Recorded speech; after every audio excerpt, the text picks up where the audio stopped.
বাঙালি বলে কথা, মন করে ফিশ ফ্রাই ফিশ ফ্রাই। বলো ভালো ফিশ ফ্রাই এখানে আমি কোথায় পাই? চাইলেও মেলে না কো ভেটকির ফিলে। ভেটকির বদলে কি হবে বাসা সোয়াই বা কর দিলে?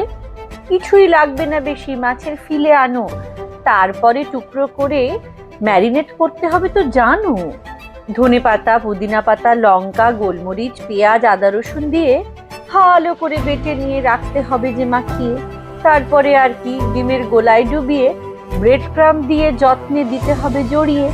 ইচ্ছে মতো এয়ার ফ্রায়ার বা তেলে ভাজতে হবে। এমন ভালো ফিশ ফ্রাই তখন বাড়িতেই পাবে।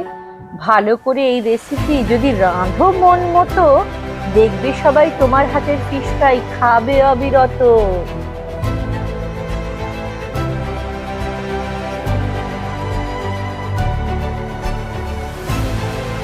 বন্ধুরা, আপনারা তো দেখতেই পেলেন আমি ফ্রোজেন ফিশের ফিলে নিয়েছিলাম। সেগুলোকে ভালো করে ধুয়ে টাওয়েল ড্রাই করে আমার প্রয়োজন মতো সাইজ মতো করে ফিলে করে কেটে নিচ্ছি।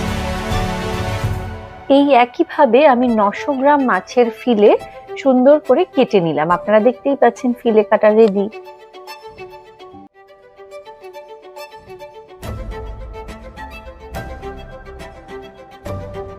আমি মাছের ফিলেগুলোর গায়ে 1/3 টিস্পুন নুন আর 1 টিস্পুন সর্ষের তেল ভালো করে মাখিয়ে রাখছি।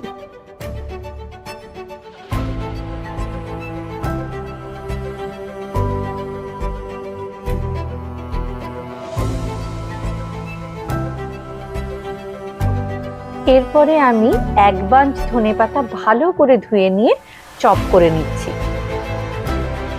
ধনেপাতা কাটা হয়ে গেলে কাটা ধনেপাতা আমি মিক্সির জারের মধ্যে দিয়ে দিচ্ছি। এবার অল্প কিছু পুদিনা পাতা নিয়ে আমি শুধু পুদিনার পাতাগুলোই ছিঁড়ে ছিঁড়ে মিক্সির জারে দিচ্ছি।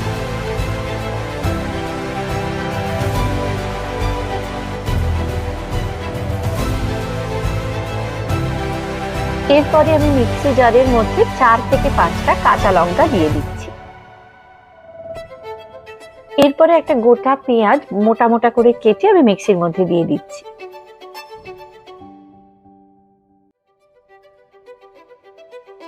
আর গোটা একটা লেমন জুস, লেমনে বেশ অনেকটা জুস হয়, আমি একটা গোটা লেমন জুস দিয়ে দিচ্ছি।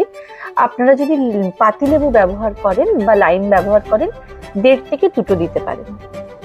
এবারে আমি 1 চামচ ধনে গুঁড়ো, 1/2 চামচ গোলমরিচ গুঁড়ো আর 1/2 চামচ নুন দিয়ে দিচ্ছি। আর কিছুই নেই, এবার ভালো করে মিক্সি করে স্মুথ একটা পেস্ট বানিয়ে নিতেই হলো।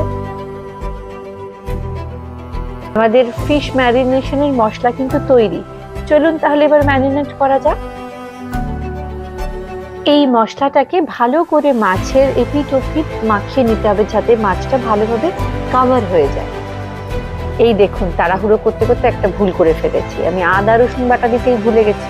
কি আর করা যাবে, চলুন এখন দিয়ে দিই। আমি 2 চামচ আদা রসুন বাটা ভালো করে আবার মাখিয়ে দিচ্ছি মাছের গায়ে। আপনারা কিন্তু এটা আগেই দিয়ে দেবেন বা মিশ্রণের সাথে মিশিয়ে দেবেন। এবার আমি একটা উপর দিয়ে ক্লিন র্যাপ দিয়ে ভালো করে মুড়ে ফ্রিজে 2 থেকে 3 ঘন্টা রেখে দেবো। চাইলে 1 থেকে 1.5 ঘন্টা রাখলেও চলে। ম্যারিনেশনের 3 ঘন্টা পার হয়ে গেছে। চলুন তাহলে এবার ফিশ ফ্রাইটা গড়ে ফেলা যাক। প্রথমে আমি ফিশগুলোকে মশলা শুদ্ধ নিয়ে ময়দার উপর এপিঠ ওপিঠ করে ভালো করে কোট করে নিচ্ছি।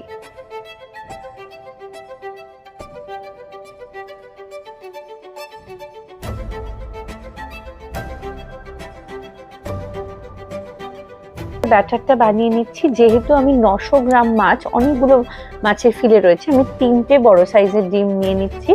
সঙ্গে 1/2 চামচ মতো গোলমরিচ আর 1/2 টিস্পুন মতো নুন দিয়ে 1 টেবিল চামচ মতো দুধ দিয়ে আমি ভালো করে ফেটিয়ে নিচ্ছি।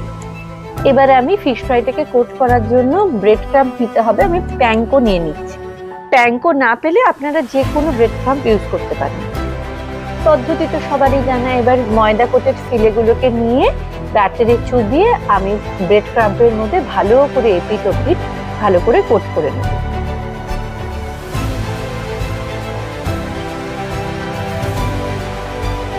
আমি আপনাদের সাথে আমার একটা কথা শেয়ার করি।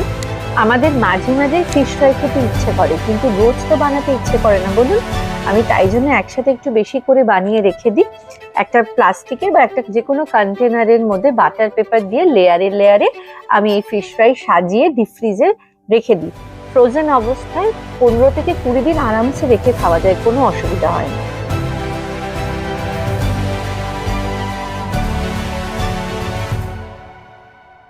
আমার প্রায় 16টা ফিশ ফ্রাই রেডি হয়ে গেছে।